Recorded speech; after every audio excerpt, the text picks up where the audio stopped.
abantu bamintu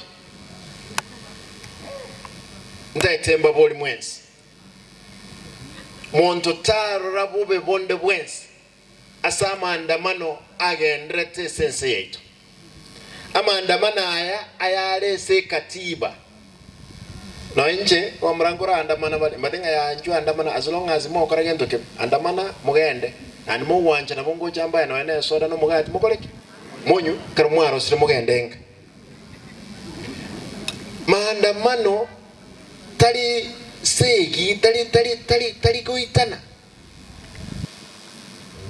tuabuli abaskari bunduki ambaye amebeba ni ushuru yako, uniform amevalia ni ushuru yako, risasi iko kwa ile bunduki ndani ni ushuru yako. Tumefanya maandamano nikiwa shuleni, nikiwa mbunge, na wakati mwingine tukimaliza tunaulizana, wewe mbona ulikuwa unapiga mtu risasi bila sababu? Abantu bamintu ndayitemba saba igento kyo mwene tiganda abo nyasaye nomuya amatukonzi ese family. It is with heavy hearts and sorrow that we are gathered here to bid farewell to William, a young Kenyan whose promising life has been brutally cut short by a heartless and trigger-happy police officer.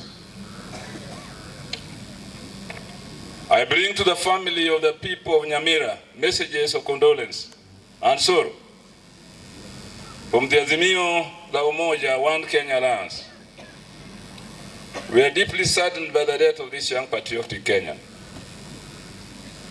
Just like many Kenyans, we are angry and stunned by the killing of this innocent university student who would be in class now and today studying for his exams.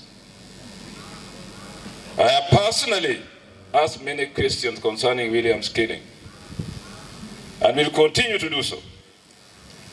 Why did the police officers single out William, who at the time of the killing was a harmless student taking part in a peaceful demonstration? Kama viongozi wengine walisema hapa awali, maandamano ni haki ya kila mwananchi wa Kenya kulingana na katiba yetu. There is no policeman on the face of the earth who has the temerity to interfere with Kenyans doing maandamano or any other place at the democratic governance. Why did the police officer use live bullets instead of rubber bullets or tear gas? Why has this officer not been arrested?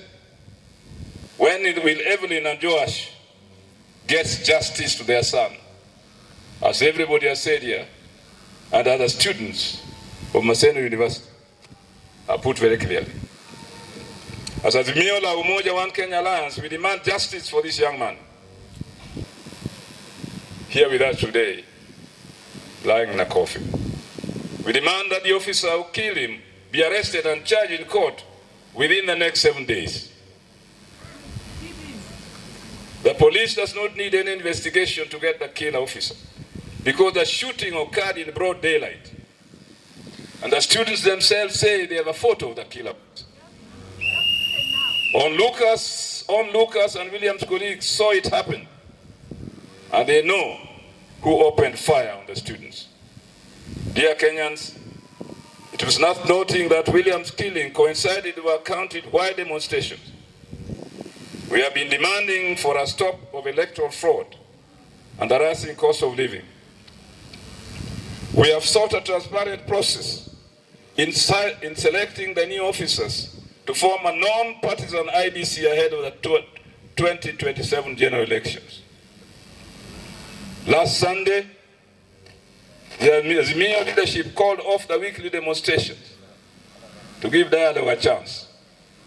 However, I wish to emphasize that the principles in which we anchored our street protests remain the same. We have not withdrawn our demand for the opening of the servers to confirm the true outcome of the 2022 August presidential elections. We also want to state here, as we bury William today, that we are not, and I repeat not, interested in a political handshake, as our competitors have been saying. The issue is much wider than that. The issue of democracy and justice is bigger than a handshake. We are willing to honestly discuss the state of our country. And these discussions must be honest, above board, and with clean hands.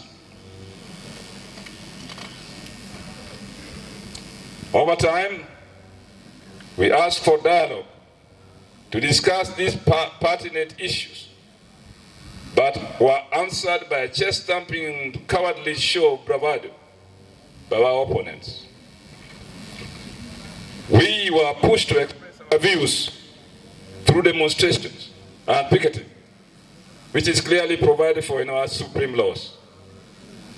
Despite holding peaceful demonstration to express our anger at the direction that the government is heading, we were met with extreme provocations and attacks by a brutal police force, leading to the kind of loss we are hereby seeing today.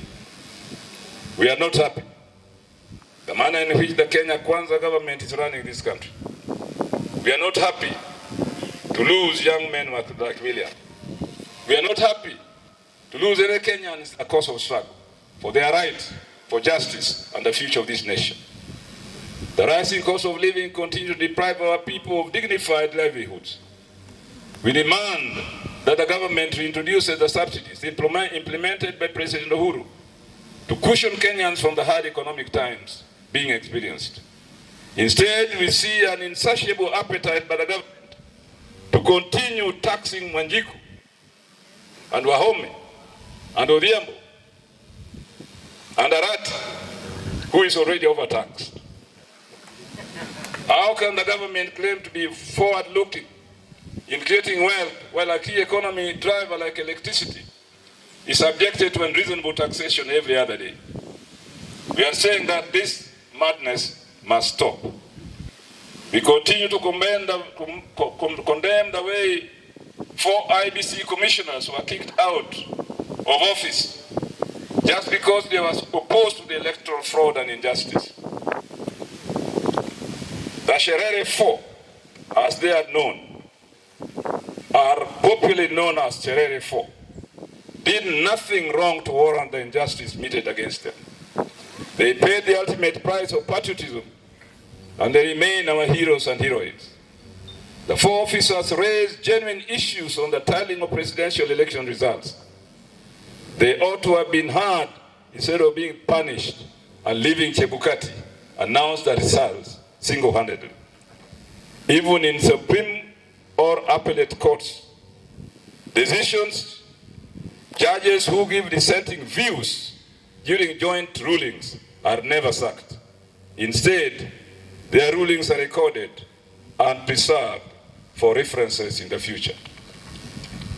As the Azimio family, it is our resolve that the constitution of IBC selection panel, an important institution in our democratization journey, be subjected to a bipartisan process and not left to one political formation. History reminds us that such insensitive acts to achieve short-sighted political gains led us to the 2007-2008 crisis. We must be the country made to walk the path. We must not let the country to walk that path again. As we send off William today, I wish to appeal to the Omugusi to stand firm with us, One Kenya Alliance, because it's the movement of the future. I see you today in the determination of people of Kisii in general and Onyamora that you are with Kenya, One Kenya Alliance, Azimio la Umoja, One Kenya Alliance in this struggle. To the family of the late William, may you find the strength to heal from this terrible loss. May the angels of the Lord visit you every day to offer comfort and love. May the church fraternity continue to pray for you. May the student fraternity continue to be in solidarity with you. May all of us be together with this family at this great moment of agony. As we gather here to honor the memory of this young man, this young soul departed, and to commune in grief with the loved ones and the entire Mugusi community, we must... Ni marafiki sana,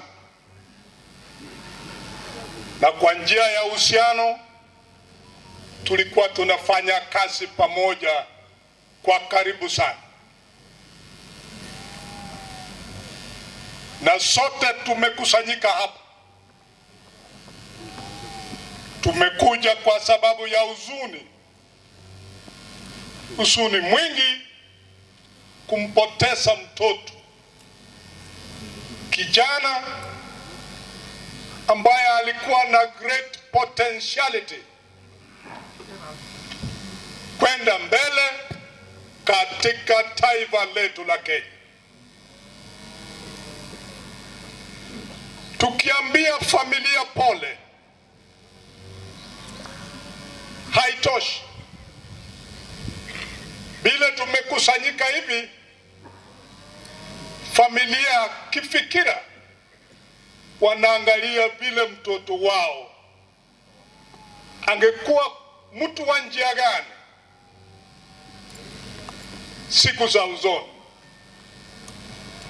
Sana sana tukiangalia mfano mwema ambao umeonyeshwa na the university community, fraternity for that matter.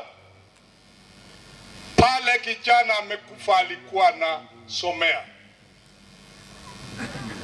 Wasasi wanaangalia the kind of national network the young man had already made or was already making, reflecting the kind of future the young man's potentiality will have been like. Ni huzuni mwingi. And all this have come because of one small thing. 60 years after independence, tumekuwa na uongozi wa uchauli kwa kila ngazi ya siasa katika taifa letu. Uongozi wa ukabila, uongozi wa wizi, uongozi wa uchangiri, uongozi ambaye hautaki kuona mwangaza wa haki. Hili wote katika taifa letu wapate kusikia harufu ya haki, ndio tupate maendeleo, na sisi sote katika taifa letu tupate haki yetu, ndio tuishi maisha mema. Mpaka imefikia mtoto mchanga with great potential kupoteza maisha yake at a very early stage before he could make any meaningful contribution to our society. Nikiongea hivi sijui niseme ni furaha. Mbele yetu tuko na